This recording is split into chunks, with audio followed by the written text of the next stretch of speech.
예수님은 생명이십니다. 예수님은 생명의 떡이다 이렇게 선언하셨습니다. 예수님을 우리가 종교로 대하는 것이 아니라 그분을 생명으로 대할 때 우리에게는 변화가 일어납니다. 예수님이 생명이시기 때문에 우리에게 오셨습니다. 우리에게 생명이 부족하기 때문에 오신 거예요. 요한복음 전체 주제가 사실은 생명이죠. 특별히 오늘 이 6장, 요한복음 6장은 요한복음 전체에서도 가장 긴 장입니다. 71절까지예요. 보통 분량의 2배입니다. 역시 주제는 영생, 영원한 생명에 관한 것이 주제예요.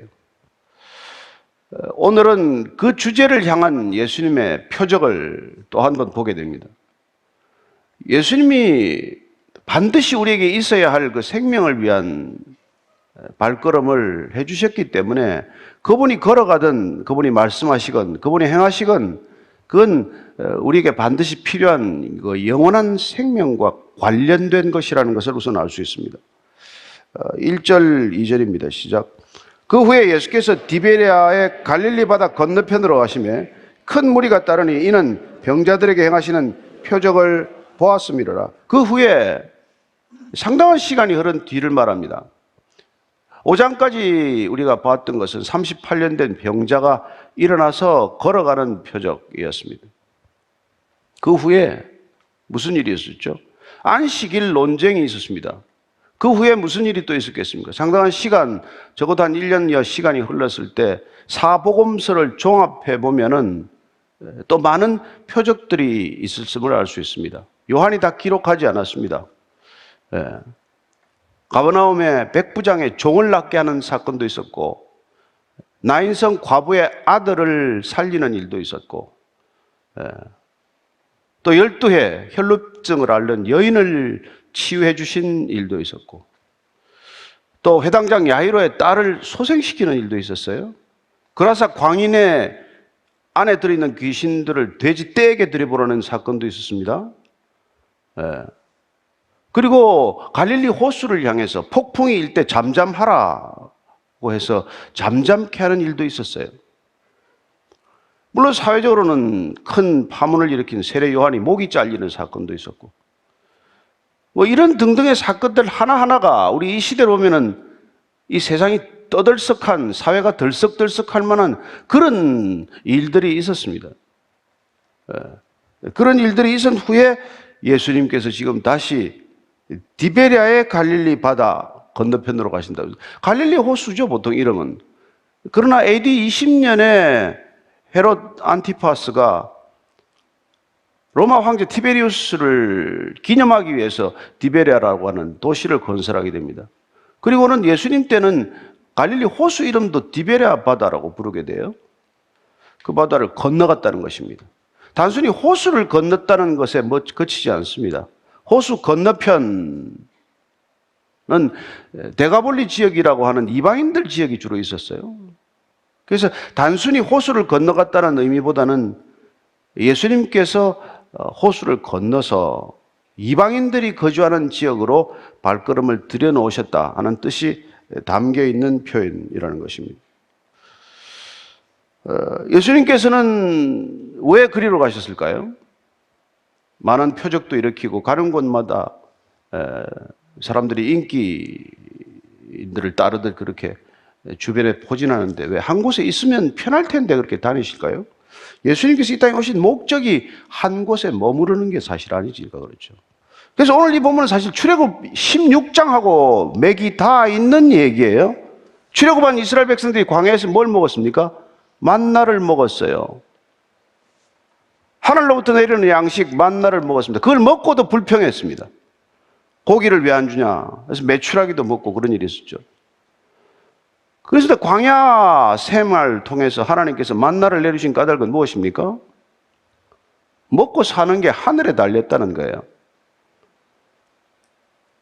여러분, 우리가 노예로 살아가던 애굽 시대 때 애굽 백성으로 살 때는 어땠습니까? 바로에게 충성을 다하고 바로에게 죽을 힘을 다하고 노동해야 먹고 사는 시스템 속에 있었죠. 거기서 불러내어서 안식을 알게 하시고 거기서 불러내셔서 광야를 전전하게 하시면서 먹고 사는 게 이 땅에 달린 것이 아니라 인간에 달린 것이 아니라 하나님께 달렸다는 것을 가르치는 사건 아닙니까? 오늘 예수님께서는 그 만나를 먹이셨던 출애굽 백성들에게 하나님이 보여주셨던 것 같은 것을 보이고자 하시는 것이죠. 5절, 6절, 7절입니다. 시작. 예수께서 눈을 들어 큰 무리가 자기에게로 오는 것을 보시고 빌립에게 이르시되 우리가 어디서 떡을 사서 이 사람들을 먹이겠느냐 하시니 이렇게 말씀하시면 친히 어떻게 하실지를 아시고 빌립을 시험하고자 하심이라. 빌립이 대답하되 각 사람으로 조금씩 받게 할지라도 200데나리온의 떡이 부족하리이다. 예수께서 큰 무리가 나오시는 것을 보시고 불쌍히 여기셨어요. 가르치셨을 텐데 돌려보낼 때가 되었는데 이들이 허기진 채로 길을 가서는 안 된다는 것입니다. 아마 조금 마을로부터 다 떨어진 거리 아니겠어요? 걸어가면 몇 시간씩 걸어가야 될 텐데 허기진 무리를 보시고 빌립을 부르십니다. 어디서 떡을 사서 어디서 떡을 구해서 이 사람들을 먹이느냐, 어디로부터 떡이 와야 되느냐 이렇게 물은 거예요. 그런데 빌립에게 왜 물었을까요? 빌립의 믿음을 시험하고자 했다고 되어 있습니다. 예수님께서 내가 어떻게 해야 되는지를 알고 계십니다. 여러분, 하나님은 본인이 뭘 해야 될지를 모르는 분이 아니잖아요. 이 상황을 어떻게 해야 컨트롤할 수 있는지를 아시지만 그러나 지켜보실 때도 있고 또 누군가의 믿음을 이렇게 테스트할 때도 있다는 겁니다. 빌립을 왜 하필 부르셨을까요? 빌립이 이 가까운 이 지역 베세다라고 하는 지역 출신이에요. 아마 여기서 가까우니까 어디서 떡을 구할 건가, 어디서 먹을 걸 이 많은 사람들에게 먹일 수 있다는 말인가. 그런데 빌립이 머리가 그냥 순간적으로 막 돌아가요. 남자만 세어도 대충 5천 명. 옛날에는 남자만 세었습니다. 성인 남자만. 애들을, 부녀자들은 안 셌어요. 그러니까 부녀들까지 합치면 뭐 한 2만 명이 된다고 추산을 하죠. 그 많은 사람들을 어떻게 먹이겠느냐. 본인이 계산해 보니까 한 데나리온이라는 게 그 당시에 그 근로자 한 사람의 임금 품삯을 한 데나리온으로 치지 않았습니까? 200데나리온이다. 적어도 7, 8개월 월급을 털어놔야 오늘 이 한 끼 사람들을 먹일 게다 이렇게 대답을 하는 것이죠. 예수님은 어디서 떡이 올 수 있냐, 어디서 먹을 게 와야 되느냐고 물었는데 빌립은 얼마가 필요하다로 대답을 하는 것이죠. 먹고 사는 게 어디서부터 와야 되느냐, 우리는 늘 얼마가 있어야 한 달 사느냐 이렇게 생각하는 거랑 마찬가지입니다. 뭐 나쁘다고 할 수도 없어요. 한 달 사는데 생활비가 얼마 든다는 걸 모르는 사람이 어디 있습니까? 그러나 지금 예수님이 빌립의 믿음을 시험하고자 하는 건 뭡니까? 먹고 사는 게 어디로부터 오느냐에 대한 얘기가 믿음의 출발점인데 그걸 지금 물었는데 빌립은 우리 모두가 생각하는 수준의 답을 한 거란 말이에요. 이 많은 사람 다 먹이려면 200데나리온이 필요합니다. 예수님께서는 우리가 그렇게 생각하고 살아가는 걸 잘 아시겠죠. 그러나 이렇게 살아가는 사고의 틀, 삶의 방식을 바꾸고자 하는 게 그분의 목적 아니겠습니까? 세상 사람들처럼 살아가도록 내버려 두는 게 목적이 아니란 말이에요. 돈으로 산다고 해서 우리가 돈으로 살아가도록 내버려 두는 게 목적이 아니란 말이에요.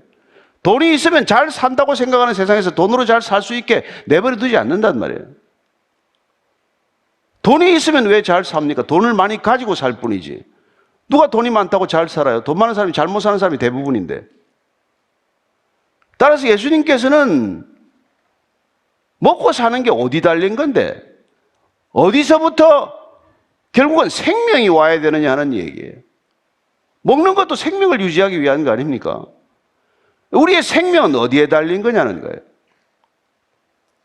궁극적으로 오늘 예수님께서 빌립에게 질문한 건 이 문제라는 것입니다.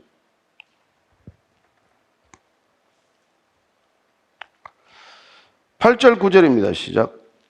제자 중 하나 곧 시몬 베드로의 형제 안드레가 예수께 여짜오되 여기 한 아이가 있어 보리떡 5개와 물고기 2마리를 가지고 있나이다. 그러나 그것이 임하는 사람에게 얼마나 되겠사옵나이까. 빌립은 200데나리온이 필요하지만 없지 않습니까? 돈이 없잖아요. 돈 없는데 무슨 일을 할 수 있습니까? 돈 없는데 어떻게 이 사람들을 먹입니까? 라고 결론 지었단 말이에요. 빌립은 자기 스스로 생각하는 한계에 갇히고 말았습니다. 돈으로 사는 사람들은 다 그럴 거예요. 난 돈이 없는데 뭐. 난 나를 도와줄 사람이 없는데 뭐. 나는 가방 끈이 짧은데 뭐. 그러나 그보다 조금 더 나아간 건 뭐예요? 베드로의 동생 안드레는 어떻게 말합니까? 여기 한 소년, 한 아이가 있어서 보리떡 5개와 물고기 2마리를 가지고 있는데, 근데 이게 있는데 이걸 뭐 큰 도움이 되겠습니까? 그렇습니다. 내 눈에 안 보이면 없다고 생각하는 것과 내 눈에 없어도 남의 손에 있는 거라도 내가 가용자원으로 삼을 수 있다는 건 조금 더 진일보한 생각이죠. 그래서 우리는 사람을 많이 사귀입니다. 사람을 많이 찾아다녀요. 사람을 많이 의지합니다. 그러나 안드레도 결국 그 수준에서 생각이 멈추고 말았어요. 이거 있는데 이게 전부라면 이거 가지고 뭘 더 할 수 있겠습니까? 여전히 그런 얘기를 하고 있는 것이죠. 그랬더니 예수님께서 10절, 11절입니다. 시작. 예수께서 이르시되 이 사람들로 앉게 하라 하시니 그곳에 잔디가 많은지라 사람들이 앉으니 수가 5,000명쯤 되더라. 예수께서 떡을 가져 축사하신 후에 앉아있는 자들에게 나눠주시고 물고기도 그렇게 그들의 원대로 주시니라. 여러분, 보리떡 5개와 물고기 2마리는 그냥 한 사람이 먹는 소박한 그 당시에 뭐 식사 양이에요. 그죠? 보리떡도 잘 안 먹습니다. 아주 가난한 사람들이 보리떡을 먹었어요. 보리를 천하게 여긴 것이죠. 아니, 떡을 만들면 밀가루로 빵을 만들어야지 왜 보리로 만들겠어요? 사실은 이 속건제 같은 거 드릴 때, 이 가늠한 사람들이 속건제 드릴 때 써야 될 재료가 밀이 아니라, 밀가루가 아니라 보리가루를 썼어요. 밀가루 쓸 자격이 없다고 본 거죠. 그 정도로 낮게 여긴 거란 말이에요. 지금도 보리떡은 우리가 잘 먹지 않잖아요. 최근에 먹었더니 진짜 괜찮더라고요. 근데 그 정도로 낮은 음식으로 봤거든요. 그다음 물고기도 여기 큰 물고기가 아니에요. 갈릴리 바다에서 나는 조그만 이게 뭐 손가락만한 이런 이렇게 작은 물고기를 말해요. 소금에 절여서 그걸 이제 보리떡과 같이 먹은 것이죠. 어쨌건 그냥 그 갈릴리 바다에서 가장 많이 나는 게 이 작은 물고기 생선에 절여서 그냥 가지고 다니는 이게 전부다는 거예요. 이걸 받으셔서 예수님께서 다른 메뉴를 준비하지 않았어요. 이게 물고기가 막 쇠고기가 되고 막 스테이크가 되고 이게 아니에요. 그냥 물고기를 똑같이 나눠 주신 거란 말이에요. 이렇게 다 나눠 주셨는데 어떻게 그걸 다 먹었대요. 다 먹었대요. 그리고는 심지어 다 먹고 났을 뿐만 아니라 12절 13절입니다. 시작. 그들이 배부른 후에 예수께서 제자들에게 이르시되 남은 조각을 거두고 버리는 것이 없게 하라 하시므로 이에 거두니 보리떡 5개로 먹고 남은 조각이 12바구니에 찼더라. 그들이 배가 불렀대. 놀랍지 않습니까? 어쨌건 보리떡이지만 어쨌건 작은 물고기 좀 짜겠죠. 그걸로 먹었지만 다들 배 부르게 먹었다는 거예요. 배고프지 않았다는 것입니다. 이게 중요한 거 아닙니까? 여러분, 아무리 뭐 비싼 음식은 뭐하건 우선 배가 불러야 되잖아요. 그 작은 것을 가지고 그 많은 사람들이 배불리 먹었다, 곧 풍족하게 누렸다는 거란 말이에요. 작은 것을 예수님께 가져갔더니 예수님께서는 빌립에게 시험할 때부터 그분께서는 뭘 하실지 알고 계셨다고 되어 있어요. 그분은 어떻게 해야 할지를 알고 계십니다. 다만 우리의 반응을 살피고 계신 것이죠. 우리의 중심, 우리 믿음을 보고 계신 것이죠. 우리가 어떻게 행동하는지에 따라서 그분이 결정하실 것입니다. 그러나 중요한 것은 무엇입니까? 우리가 그분께 가지고 나올 게 뭐냐? 그분께 드릴 수 있는 게 뭐냐? 그걸 생각해 보라는 거죠.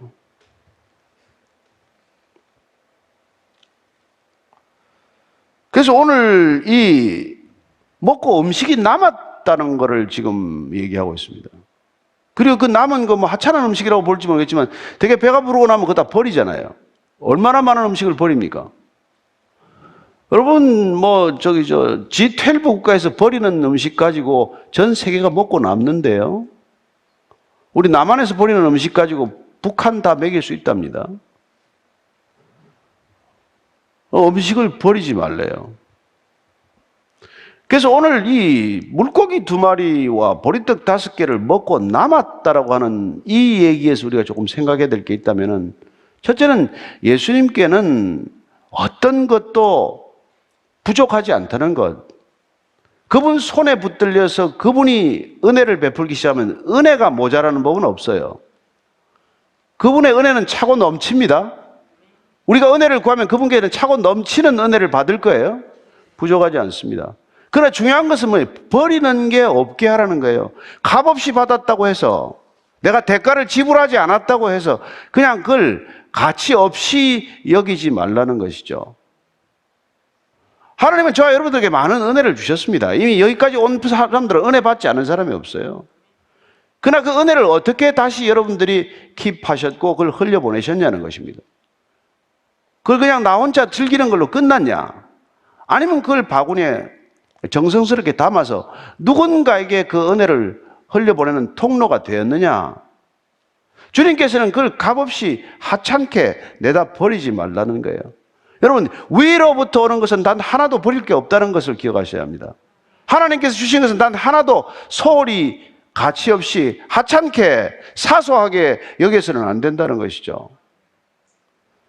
저는 우리가 이런 자본주의 시대를 살아가지만 돈과 환산할 수 없는 이런 하나님께로부터 비롯된 은혜를 경험하는 저와 여러분들이 이 세상에 돈보다 귀중한 게 있다는 것을 증언하는 삶이 되어야 한다는 것이죠. 아무리 우리가 이 세상을 살지만 여기 속한 자가 아니라면서요.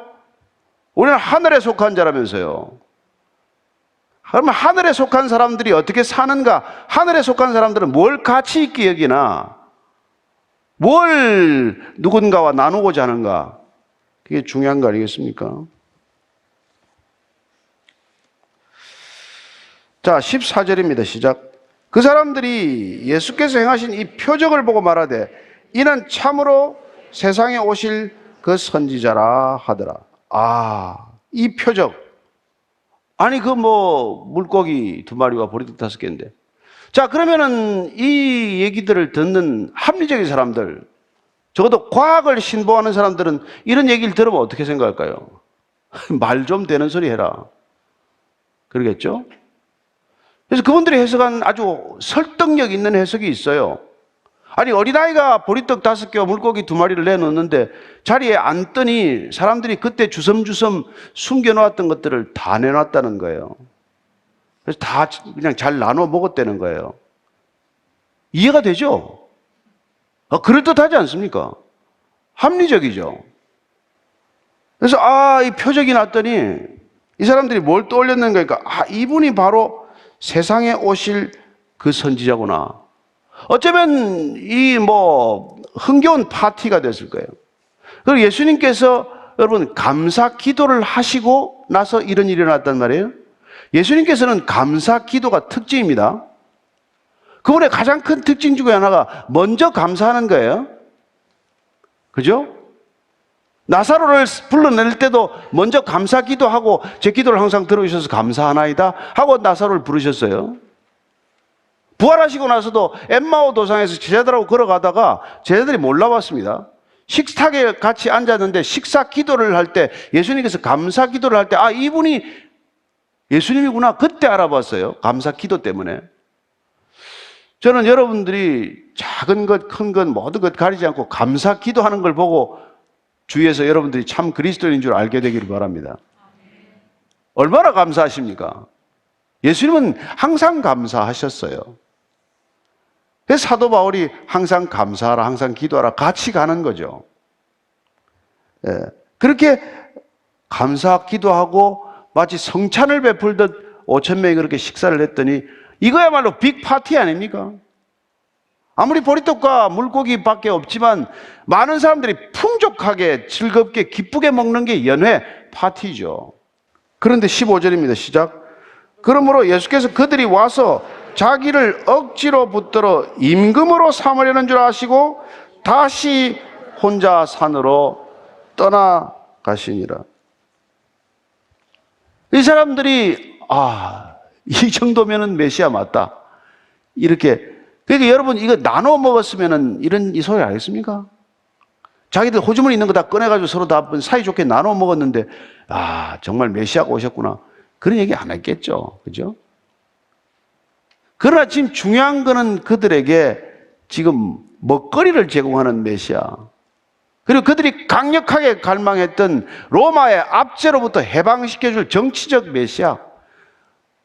어디 가서 싸우더라도 이길 승리를 가져올 수 있는 군사적 메시아. 나라가 전체로 부강케 하는 경제적 메시아. 사회 전체가 그냥 쾌락하든 안락하든 그냥 모든 사람들이 즐거워할 수 있는 그런 메시아를 원했을 뿐이지 예수님이 가져오시고자 한 하나님의 나라에 대한 이해가 있어서 지금 메시아라고 얘기하는 거 아니란 말이에요. 그래서 예수님께서는 자기를 억지로 붙들어서 임금 삼으려고 하는 것을 아시고 다시 혼자 산으로 떠나가셨습니다. 그래서 이 사람을 통해서, 이 메시아를 통해서 우리가 부강한 나라를 만들자, 이 사람을 통해서 우리가 무시당하지 않는 민족주의적 열망을 이루자고 하는 것과는 전혀 개념이 다르단 말이에요. 이스라엘 백성들은 유달리 민족주의적 열정이 강했던 사람입니다. 우리보다 강했으면 강했지 덜하지 않아요. 그러나 그 민족주의적 열망을 성취하기 위해서 그분이 오시지는 않았다는 것입니다. 네. 그분은 그래서 그런 생각을 가진 무리들을 뒤로 하고 떠나서 산으로 떠나가 버리셨어요. 여기 보니까 다시 혼자 산으로 떠나셨습니다. 여러분, 사람들은 무리를 달고 다니기를 좋아해요. 영향력 있는 사람이나 권력 있는 사람이나 돈 있는 사람들은 사람들을 몰고 다닙니다. 혼자 다니지 않아요. 늘 사람들이 있는 것, 곁에 많은 사람들이 있는 걸 영향력이라고 생각을 합니다. 그래서 예수님께서는 제자들과도 떨어져서 혼자 산으로 가셨습니다. 다시 가셨다는 걸 보니까 처음이 아니겠죠? 다시 또 혼자 떠난 걸 보니까 전에도 그런 일이 있었다는 뜻이겠죠? 사람들이 그전에도 이분을 왕으로 모시는 게 낫겠구나 생각하는 사람들이 있을 때마다 그분은 다시 혼자 산으로 떠났다는 것입니다. 떠나가다는 것은 원래 뒤돌아서다는 말이에요. 뒤돌아서다. 도피하다, 몸을 숨기다 뜻이죠. 왜 이렇게 드러나기를 즐겨하고 어떻게든지 남 앞에 서기를 좋아하고 남 앞에 알려지기를 좋아하는 시대에 왜 알려질 조건이 충분한데 모든 조건이 알려지고도 남는데 다시 혼자 산으로 떠나십니까? 그 많은 사람이 무슨 의미가 있어요? 만약에 하나님의 나라를 위한 그분의 목적과 상관이 없다면 이 많은 사람들이 도대체 무슨 의미가 있습니까?